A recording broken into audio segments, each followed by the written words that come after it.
బాబా ఈ తర్కం జరుగుతున్నప్పుడు ఆవేశంతో వచ్చి వస్త్రాలను తీసి దునిలో పడవేశాడు. భగభగ మండుతున్నటువంటి దునిలో వస్త్రాలు కాలిపోతున్నాయి అక్కడ. ఇప్పుడు చూడండిరా, నేను హిందువునా ముస్లింనా అన్నాడు. దిగంబరుడిపై ఉన్నాడు బాబా.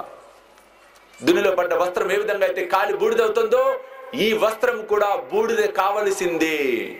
ఈ దేహం కూడా అశాశ్వతమైనది. మరి ఆత్మను నువ్వు గుర్తించగలవా? హిందూ ఆత్మ, ముస్లిం ఆత్మ, క్రిస్టియన్ ఆత్మ, తల్లి ఆత్మ, పిల్ల ఆత్మ, అక్క ఆత్మ, చెల్లె ఆత్మ అనగలవా? అనలేవు. కాబట్టి లోపల ఉన్న ఆత్మను దర్శించుకో. బయట ఉన్నటువంటి విషయాలను, బాహ్యంగా ఉన్న విషయాలను చూసి మోసపోకురా అంటున్నాడు షిరిడి సాయిబాబా. అందుకన్నాడు, ఇప్పుడు చూసి చెప్పండిరా హిందువునా ముస్లింనా. గొప్ప ఆత్మతత్వాన్ని చాటి చెప్పాడు షిరిడి సాయిబాబా ఈ అనుభవం ద్వారా. కాబట్టి మనం తెలుసుకోవాల్సిన సత్యం ఇది.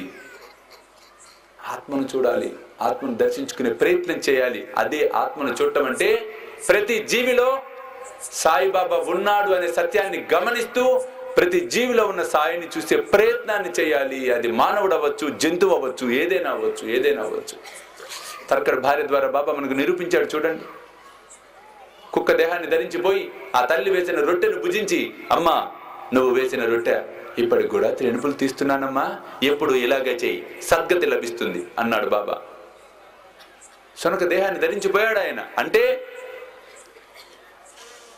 సృష్టించిన వాడు ఆయన. ఏ రూపంలో అయినా ఆయన వస్తాడు. అందుకే అన్ని రూపాలలో బాబాని చూసే ప్రయత్నాన్ని సాధన చేయాలి మనము.